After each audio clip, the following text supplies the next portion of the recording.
હરિઓમ વિદ્યાર્થી મિત્રો, આજે આપણે ધોરણ 7 વિષય સામાજિક વિજ્ઞાન પાઠ 14 લોકશાહી ની અંદર સમાનતા બરાબર. આગળના વિડિયોની અંદર આપણે શ્રમ અને બાળ મજૂરી સુધી જોયું હતું. હવેનો આગળનો આપણો ટોપિક છે લોકશાહી માં સમાનતા.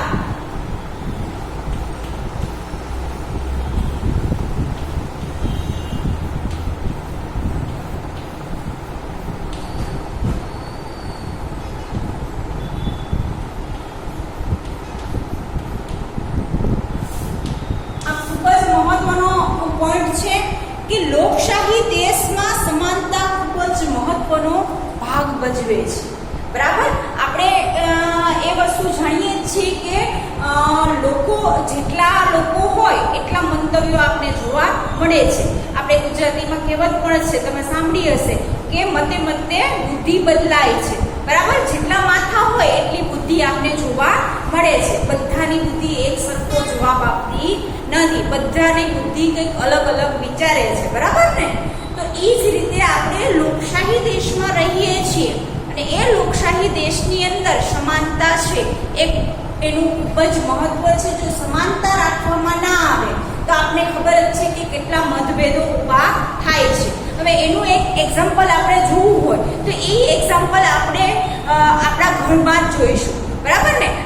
તમારા લોકો તમે છો તો ભાઈ તમે તમારા પરિવારમાં ઓબ્ઝર્વ કરો કે જો પરિવારના દરેક સભ્યને સમાન રાખવામાં ન આવે તો શું પરિસ્થિતિ થાય છે એ વસ્તુ પણ તમે ઘરમાં તમારા પોતાના ઘરમાં અનુભવી શકો છો બરાબર ને. તમે જો બે ભાઈ બહેન હો કે બે બહેનો હો તો બે બહેનોને સમાન રીતે એમ કહેવાય કે ભણવાથી માંડીને તમારી બધી જ જરૂરિયાતો પૂર્ણ કરવામાં આવતી હોય તો કોઈ પ્રોબ્લેમ થશે નહીં.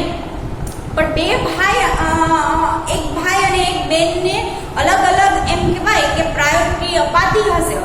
આજના સમયની અંદર પણ આ વસ્તુ પણ જોવા આપને મળે છે કે છોકરાઓને વધારે પ્રાધાન્ય આપવામાં આવે છે આપણા સમાજની અંદર.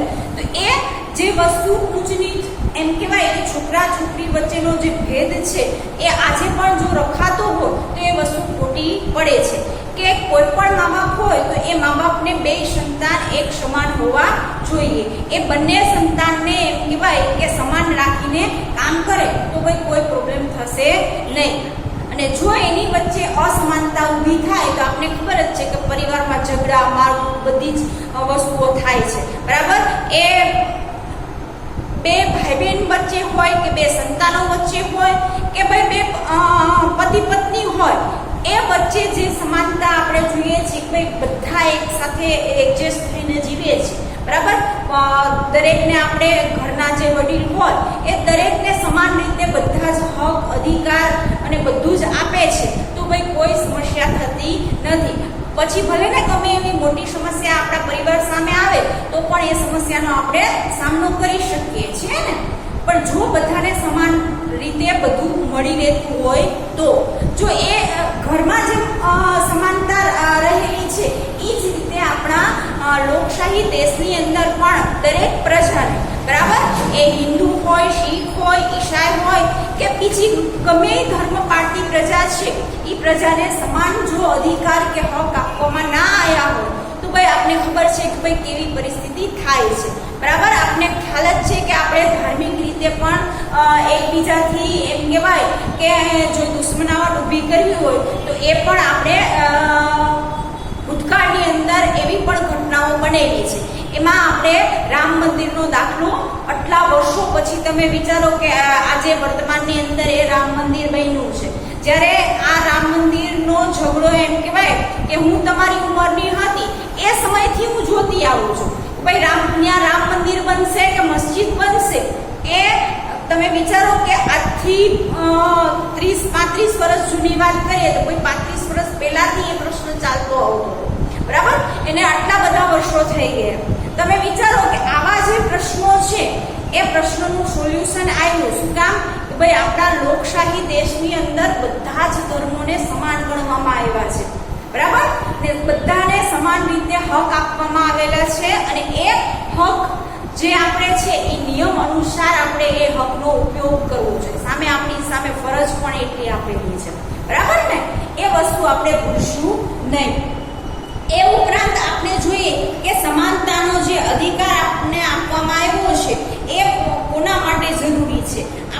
વિચારવું જોઈએ. સમાનતા આપી એ તો કોઈ આપણને સમાન આપે, બરાબર. એ ઉપરાંત આપણે જોઈએ છીએ કે આપણી પહેલી ફરજ શું છે. આપણે લોકશાહી દેશની અંદર રહીએ છીએ, બરાબર. આપણે 18 વર્ષની ઉંમર જ્યારે તમારા લોકોની પૂરી થશે પછી તમને પણ એમ કહેવાય કે મત આપવાનો અધિકાર મળશે. તમે પણ તમારા સ્વતંત્ર વિચારો બીજા સમક્ષ રજૂ કરી શકશો. કોઈ મારે આ વ્યક્તિને મત આપવો છે તો ભાઈ એ વ્યક્તિને આપણે આપણા મત ઈચ્છા મુજબ આપણે ભાઈ નિમી શકીશું. એ જ રીતે અહીંયા આપણે આપણા બંધારણની અંદર પણ ભાઈ સમાનતાનું વસ્તુ શીખેલી છે. કોની અંદર? તો ભાઈ બંધારણની અંદર. સમાનતા શું છે, બરાબર, એ વસ્તુ આપણે આપણા બંધારણ પાસેથી મળે છે. અને કેટલાક લોકોને આધારે આપણે જોઈએ તો દયાભાવના જોવા માટે અત્યારે સમજાયું છે કે સામેવાળી વ્યક્તિ સમાન અધિકારો મળ્યા નથી, બરાબર. આપણે ઘણા એવા એક્ઝામ્પલ મળશે. આપણે આજુબાજુ એ વસ્તુ જોવાની છે. ભાઈ કઈ જગ્યાએ અન્યાય થયો છે, બરાબર. આપણે જોઈએ કે શિક્ષણ જગત જુઓ અથવા તો બીજી કોઈ આપણે વસ્તુઓ જુઓ, ઉદ્યોગ લઈ લો, બરાબર, કે બીજી ઇન્ડસ્ટ્રીયલ એરિયા વિશેની વાત કરીએ તો કોઈ પણ જગ્યાએ અન્યાય થતો હશે તો આપણે જોઈએ છીએ કે સરકારશ્રી સામે આપણે વિરોધ કરી શકીએ છીએ. આપણે ન્યાય મેળવવા અદાલતની અંદર આપણો એમ કહેવાય કે જે સમાન હક થતો હોય એ મેળવવા માટેની લડાઈ પણ આપણે લડી શકીએ છીએ. તો આ સમાનતા જો લોકશાહી દેશની અંદર નહીં હોય તો ભાઈ લોકો દ્વારા જે શાસન ચાલે છે શાંતિથી, એ શાસન ચાલી શકશે નહીં, બરાબર. લોકશાહી છે એ એવી થઈ જશે ભાઈ, ખોરવાઈ જશે. લોકશાહી જે શાસન કરનારા લોકો છે એ અંદરો અંદર એમ કહેવાય કે પહેલાના સમયમાં જેમ યુદ્ધો થતા હતા એવી પરિસ્થિતિ થઈ જાય જો સમાનતા ના રાખે તો, બરાબર. આપણે જોઈએ છીએ કે સરકારશ્રી દ્વારા જે પણ યોજનાઓ બહાર પડે છે એ ઉપરાંત આપણે જોઈએ છીએ કે કોઈ પણ સરકારી નોકરી હોય તો એની અંદર પણ સમાનતા રાખેલી આપણે જોવા મળે છે. બધાને સમાન રીતે એમ કહેવાય કે અત્યારે આપણે જોઈએ છીએ કે આજના યુગની અંદર ભલે તમે ગમે એટલું એજ્યુકેશન મેળવી લીધું હશે પણ તમારે જો ગવર્મેન્ટ જોબ જોતી હશે તો તમારે એમ કહેવાય કે સંપૂર્ણ રીતે તમારે તૈયાર થવું પડશે. વર્તમાન પરિસ્થિતિની અંદર તમને કોમ્પ્યુટરથી માંડીને બધા જ વિષયોનું જો નોલેજ હશે તો જ આપણે એ વસ્તુ મેળવી શકીશું, બરાબર. શું કામ કે આજનો જે યુગ છે એ યુગ કેવો છે ભાઈ? કોમ્પિટિશન યુગ છે. આજે આપણી સાથે જેટલા વિદ્યાર્થીઓ છે તમે વિચાર કરો કે આપણી સ્કૂલમાં તો 2 જ ડિવિઝન છે, બરાબર. જ્યારે આખા બોપલની સ્કૂલનો તમે સરવાળો કરો તો એટલા વિદ્યાર્થીઓ તમારી સાથે કોમ્પિટિશનમાં છે. એ અભ્યાસથી લઈ અને છેક સુધી તમારે જ્યાં સુધી તમારે એમ કહેવાય કે ભણવું છે ત્યાં સુધી એ બધા તમારા કોમ્પિટિશનમાં છે, બરાબર. અને એ કોમ્પિટિશનમાંથી આપણે બહાર આવવું, બરાબર. બધાને સમાન રીતે એજ્યુકેશન મળે છે બધી સ્કૂલની અંદર, એક સરખું એજ્યુકેશન મળે છે, ખાલી પદ્ધતિ બધાની જુદી હોય છે, બરાબર. તો એ જે હક આપને મળેલો છે એ કેવો છે ભાઈ? સમાન રીતે. તો એ સમાનતા છે એની અંદર જો અસમતુલા ઊભી થાય તો પરિસ્થિતિ ખોરવાઈ જાય છે, બરાબર. એટલે સમાન રાખવું એ ખૂબ જ જરૂરી છે, બરાબર. એ દરેક વ્યક્તિના હકની બાબત છે. એ ઉપરાંત આપણે જોઈએ તો સ્વચ્છતા, આપણે લોકશાહી દેશની અંદર આપણે સમાનતા જોઈએ તો આ સમાનતા કઈ રીતે રહે છે? પહેલી વસ્તુ કે આપણે સામે એટલી ફરજો પણ નિભાવતા હોવા જોઈએ, બરાબર. આપણી ફરજમાં શું આવે છે તો આપણે ખબર જ છે કે લોકશાહી દેશની અંદર જે આપણા નિયમો બનાવેલા છે એ નિયમોનું પાલન કરવું જોઈએ. એની અંદર આપણે ખબર જ છે કે કુદરતી રીતે આપણે અત્યારે વર્તમાન પરિસ્થિતિની વાત કરીએ તો વર્તમાન પરિસ્થિતિની અંદર કુદરતી ત્રણે જે મુદાવરણ, જલાવરણ અને વાતાવરણ જે આવરણો છે એ ત્રણે આવરણો અત્યારે એ કન્ડિશનમાં છે કે એ પ્રદૂષિત, બધી જ વસ્તુઓ પ્રદૂષિત થઈ ચૂકી છે, બરાબર. હવે આ વસ્તુ આપણે જાણી ચૂક્યા છીએ તો આપણી ભાઈ પહેલી ફરજ આવે છે કે એવી વસ્તુઓનો ઉપયોગ ટાળીએ કે જેના અથવા તો ભાઈ ઓછો ઉપયોગ કરીએ કે જેના કારણે આપણે આવનારી જે પેઢી છે, આજના જ ન્યૂઝપેપરની અંદર એક વસ્તુ આવેલી હતી કે હિમાલય જે પર્વત છે એ પર્વતની મોટા ભાગની શિલાઓ પીગળી ગઈ છે અને જેના કારણે એમ કહેવાય કે સમુદ્ર સપાટીનું પાણીનું સ્તર ઊંચું આવી ગયું છે. તો આવનારી જે પેઢી છે એ પેઢી જીવશે કે શું, એ આપણા માટે પ્રશ્ન છે. બરાબર, કે આવનારો જે સમય છે એ સમય કેવો હશે, કોઈ ભાઈ એ સમય વિશે જાણતું નથી. બરાબર, આજના વર્તમાનના એક્ઝામ્પલ ઉપરથી જ આપણે જોઈ શકીએ છીએ કે જો આ વસ્તુની આપણે ચિંતા નહીં કરીએ તો ભાઈ આવનારી જે પેઢી છે એ અમુક વસ્તુ જોઈ શકશે નહીં, અથવા તો એને ઘણી બધી મુશ્કેલીઓનો સામનો કરવો પડશે એવું આપણે અનુમાન લગાવી શકીએ છીએ અત્યારે વર્તમાન પરિસ્થિતિને જોતા. બરાબર ને. પછી તમને તમારા પાઠ્યપુસ્તક પાના નંબર 89 ઉપર એક કોષ્ટક આપેલું છે કે મહિલાને ઓછી મજૂરી આપે તો નંબર 1 આપેલું છે. આપણે કોષ્ટક દોરીને હું તમને સમજાવું છું કે ભાઈ આવી વસ્તુ બને, સમાનતાની અંદર એ વસ્તુ બનશે તો ભાઈ ચાલશે નહીં. બરાબર, એ સ્ત્રી ઉમેદવાર હોય, પુરુષ ઉમેદવાર હોય, તો જો એની વચ્ચે સમાનતા રાખેલી હશે તો ભાઈ કોઈ પ્રશ્ન ઊભો થશે નહીં. આ ટાઈપનું એક તમને કોષ્ટક આપેલું છે.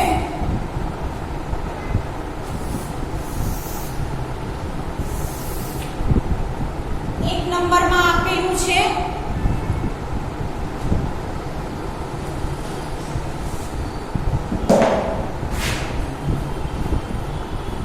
ક્રમ, વિગત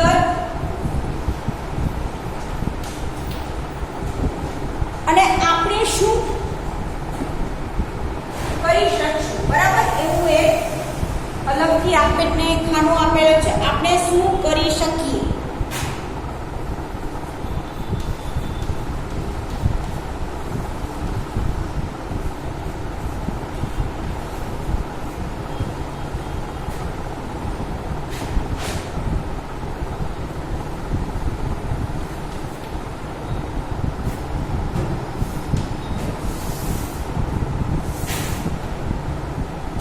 એમાં એક નંબર આપેલો છે મહિલાને ઓછી મજૂરી આપે તો.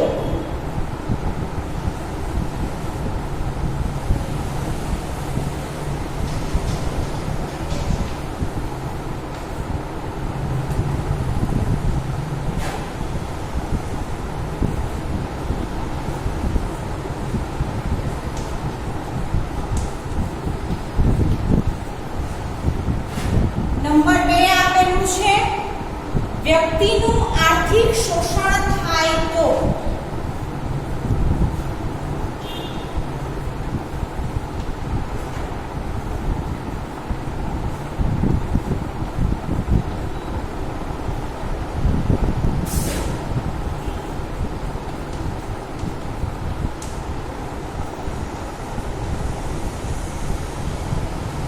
નંબર 3 આપેલું છે આપણે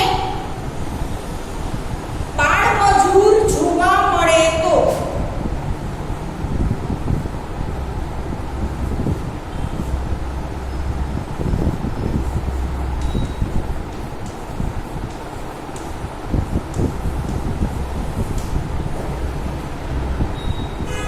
અને નંબર 4 આપણે આપેલું છે દિવ્યાંગ માટેની બસની સીટ ઉપર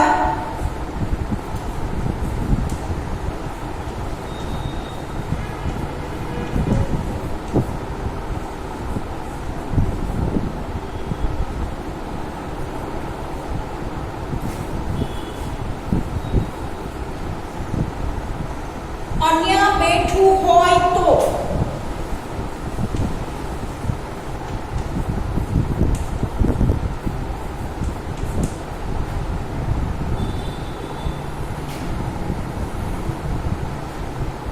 અહીંયા આ પ્રશ્નોત્તરી દ્વારા આપણે એક નોંધ દ્વારા તમે વિચારી શકો છો. બરાબર, આ એક એમ કહેવાય કે સમાનતા કઈ રીતે છે એ વસ્તુને આપણે સમજવી હોય એના માટે આપણે આ પ્રશ્નો આપેલા છે કે મહિલાઓને ઓછી મજૂરી આપે તો ભાઈ તમે શું કરશો. બરાબર, બીજો પ્રશ્ન છે વ્યક્તિનું આર્થિક શોષણ થાય તો તમે શું કરશો. ત્રીજો પ્રશ્ન છે બાળ મજૂરો જોવા મળશે તમને તો ભાઈ તમે શું કરશો. તમે લોકશાહી દેશના નાગરિક છો તો ભાઈ તમારી પહેલી ફરજ કઈ આવશે,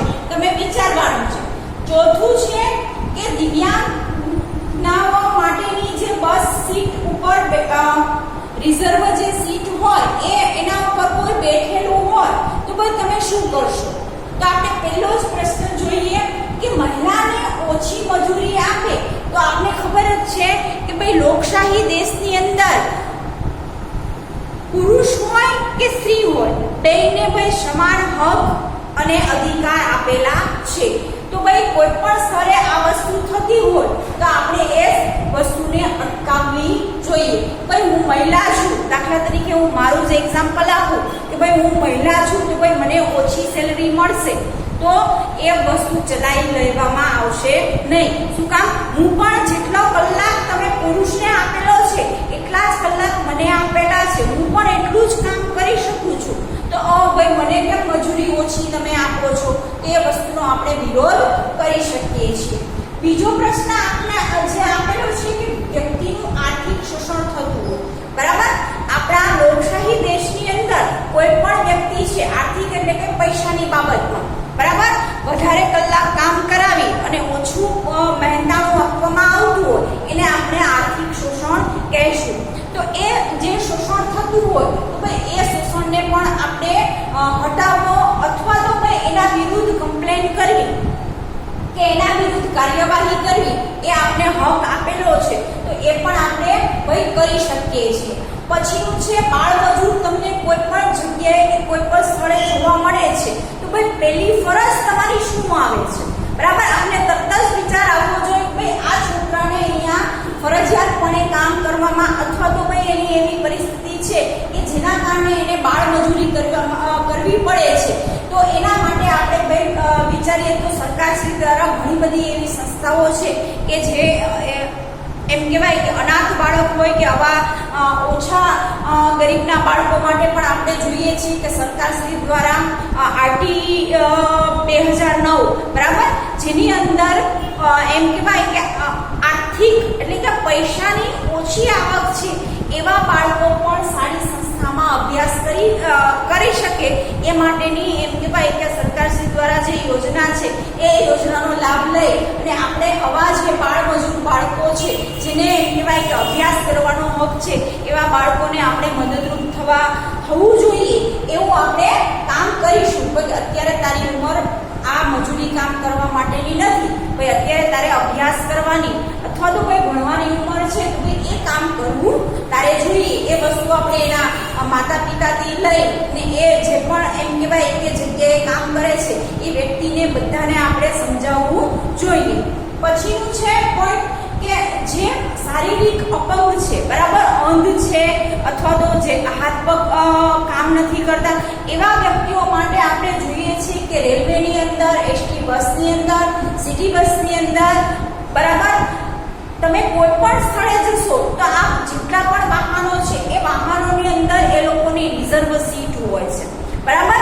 એ સીટ ઉપર એમ કહેવાય કે એ ખાલી હોય અને આપણે બેસીએ તો વસ્તુ જુદી છે, પણ જ્યારે એમ કહેવાય કે કોઈ આવી વ્યક્તિઓ આવે છે, અંધ વ્યક્તિ ઊભી હોય અને એ સીટ ઉપર એમ કહેવાય કે સંપૂર્ણ રીતે સ્વસ્થ વ્યક્તિ છે એ બેઠી હોય તો એ વસ્તુ આપણે તરત જ એક લોકશાહી દેશના સારા નાગરિક તરીકે આપણે ત્યાં ભાઈ એ વ્યક્તિને સમજાવવું જોઈએ કે ભાઈ આપણે પૂરી રીતે સશક્ત છીએ તો ભાઈ બસમાં આપણે ઊભા રહી શકશું, પણ જે આ અંધ વ્યક્તિ છે એ આપણે ખબર જ છે કે આંખે જોઈ શકતા નથી તો ભાઈ એને બસમાં ઊભું રહેવું હિતાવહ હોતું નથી, તો એના માટેની જે રિઝર્વ સીટો છે ભાઈ એ સીટ ઉપર એને બેસાડી દેવો જોઈએ। કદાચ એ સીટ ખાલી ના હોય અને આખી બસ એમ કહેવાય કે બસમાં વધારે ભીડ હોય તો આપણી પેલી ફરજ આવે છે કે ભાઈ આપણે સશક્ત છીએ, ભાઈ ઊભા રહેવા માટે આપણે પૂરતી એમ કહેવાય કે તાકાત છે તો આપણે આ સમયે એમ કહેવાય કે આવા લોકોની મદદ કરવી એ આપણી પહેલી ફરજ આવે છે। આ ફરજ આપણે ક્યારેય ચૂકવી જોઈએ નહીં। આગળનો આપણો પોઈન્ટ આપણે જોઈશું કે અસમાનતાના એક પડકાર, બરાબર? આના પછીનો ટોપિક આપણો છેલ્લો આ પાઠનો ટોપિક છે કે અસમાનતા થાય તો એની સામે આપણે કેટલા પડકાર આવે છે એ વસ્તુ જોઈશું અથવા તો ભાઈ કયા કયા પડકારો થાય છે એ વસ્તુ સમજીશું। અહીંયા છેલ્લો આપણો આ પાઠનો પોઈન્ટ છે અસમાનતા એક પડકાર છે।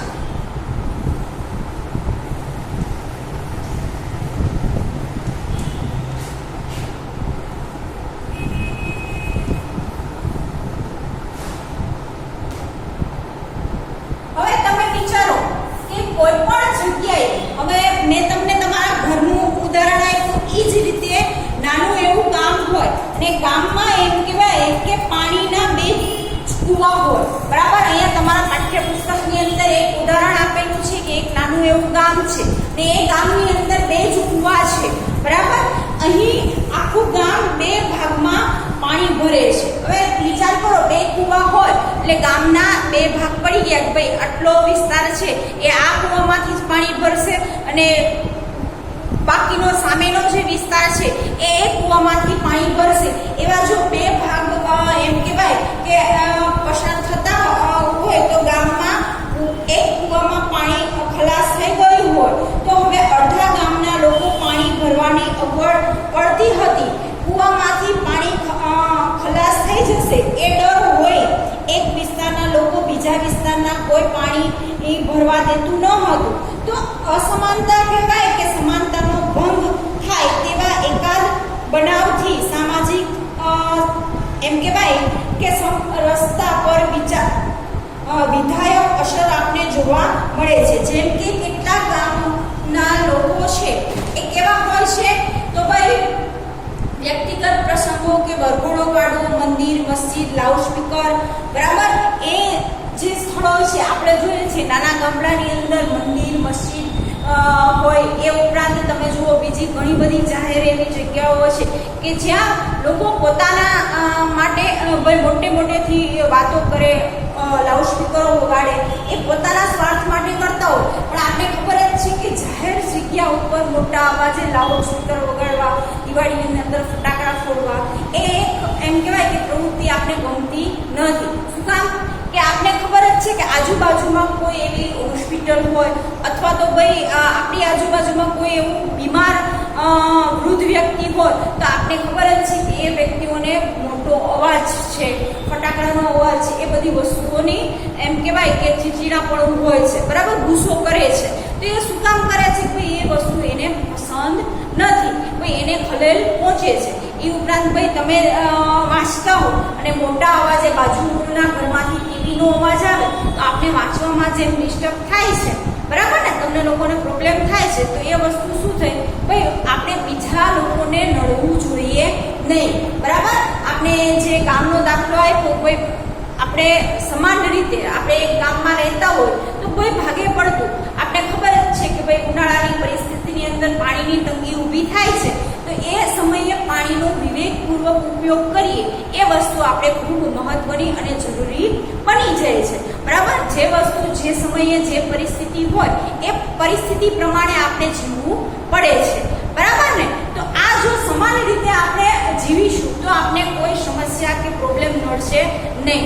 જો સમાન રહેશું નહીં, બરાબર, એમ કહેવાય કે સામસામે આપણે કોઈ સમાનતા રાખીશું નહીં તો આપણે જીવવામાં ઘણી બધી મુશ્કેલીઓ ઊભી થાય છે. દેખાદેખી આપણે કરીશું, ભાઈ આ બાજુવાળાના ઘરે 4 વ્હીલર આવી એટલે પપ્પાના આપણે 4 વ્હીલ લેશું, ભલે આપણી પછી એમ કહેવાય કે 4 વ્હીલમાં પેટ્રોલ કે ડીઝલ નાખવાની આવક ના હોય તો એ પગલું આપણે ભરીએ તો ભાઈ એ ખોટું કહેવાય. ભાઈ બાજુવાળાની એટલી આવક હશે કે એ વસ્તુ એ વસાવી શકાશે. આપણે પણ એમ કહેવાય કે ભાઈ એવું વિચારવાનું ભાઈ એ વસ્તુ નથી તો આપણે કઈ દુઃખી છીએ. હા, જો એ વસ્તુ આપણે વિચારીશું તો ક્યારેય જીવનની અંદર મુશ્કેલીઓ ઊભી થશે નહીં, બરાબર. આ એક વસ્તુ પણ સાથે સાથે આપણે જોવાની છે. એ ઉપરાંત આ પાઠની અંદર અહીંયા આપણે સમાનતા, વ્યક્તિગત સમાનતા હોય કે ફરજ હોય એ બધી જ વસ્તુઓ આ પાઠની અંદર આપણે જોવા મળી છે. આ પાઠ અહીંયા આપણે પૂર્ણ કરીશું અને આગળના વિડીયોની અંદર આ પાઠના સ્વાધ્યાયની ચર્ચા કરીશ. પણ ખાસ વિદ્યાર્થી મિત્રો આ પાઠ તમે 1 થી 2 વાર ઘરે વાંચી લેજો અને પછી જ પ્રશ્નોના જવાબ લખવાની શરૂઆત કરજો. અને એ પણ આપણે પાઠ્યપુસ્તકની મદદથી જ પ્રશ્નોના જવાબ લખવાના છે. તમારી મૌલિકતા ખાસ જરૂરી છે. પ્રશ્ન જવાબની અંદર ગોખણ પટ્ટી વાળું આપણે લખવાનું નથી. તમારે તમારા શબ્દો પણ સાથે ઉમેરી અને જેટલા મુદ્દાસર પ્રશ્ન છે એ આ ટૂંકા પ્રશ્ન છે એ બધા જ પ્રશ્નો વ્યવસ્થિત રીતે લખવાનો ઘરે તમારે પ્રયત્ન કરવાનો છે. તો આગળના વિડીયોની અંદર આપણે એ સ્વાધ્યાયની ચર્ચા કરીશું. આ વિડીયોની અંદર અહીંયા સુધી રાખીશું. નમસ્તે.